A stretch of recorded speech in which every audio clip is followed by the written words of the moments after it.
یەکێتی نیشتیمانی کوردستان بە چوونی بۆ لای بزوتنەوەی گۆڕان و هاوپەیمانی دەرگای گفتوگۆکانی بەڕووی لایەنە سیاسەکاندا کردەوە. ئێستاش کار بۆ لە یەکتر نزیککردنەوە و کۆبوونەوەی هاوبەشی سەرجەم لایەنەکان دەکات. سەبارەت بە کۆبوونەوەکانیان لەگەڵ لایەنە سیاسیەکان وتەبێژی یەکێتی نیشتیمانی کوردستان ڕایدەگەێنێت لێک نزیکبوونەوەی باشێ و چاوەڕوان دەکرێت سەرجەم لایەنەکان زیاتر لە یەکتر نزیک ببنەوە و کاری هاوبەش بکەن لە بەغداد.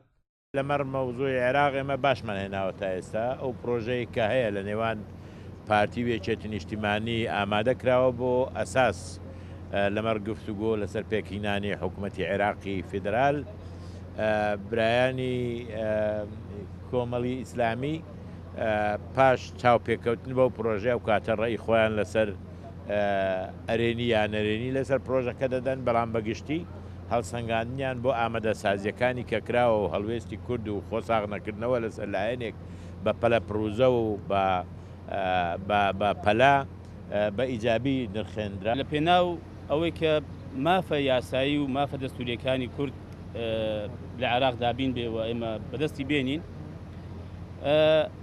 چی بۆ ئەم هەرێمی کوردستانەمان قازانج بێ لە هەنگاونان و لە پرۆژە و لە کاری هاوبەش ئێمە بەباشی دەزانین.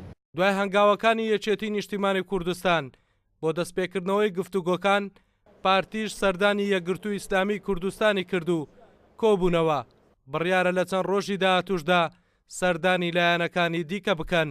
ئومێدەکەین لە ڕۆژانی داهاتووی نزیکە لایەنە سیاسەکان پێکەوە دانیشتنێکی گەورەتر فراوانتر بکەن و ئەو شتانەی کە پێویستن بڕیاری جدی لەسەر بدرێ. موقفی ئێمە و لە حکوومەت ئەوەیە کە هەڵبژاردن لە کاتی خۆیدا دەکرێ و هیچ لایەنێکیش بە شێوەیەکی فەرمی داوایان لە حکوومەت لە بەندە نەکردووە بۆ ئەوەی هەڵبژاردن دوا بخ.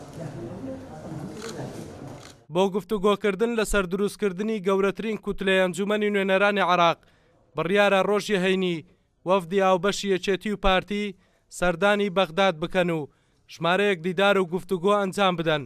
سەبارەت با چوونی وەفدەش بۆ بەغداد یەکێتی و پارتی پێیان باشە لایەنە سیاسیەکانی دیکەی هەرێمی کوردستانیش بەشداریان لەگەڵ بکەن بۆ ئەوەی یەکدەنجی کورد لەسەر پرسە گرنگەکان بسەلمێنن. ئەڵگورد ئەحمەد، کورسات نیوز، هەولێر.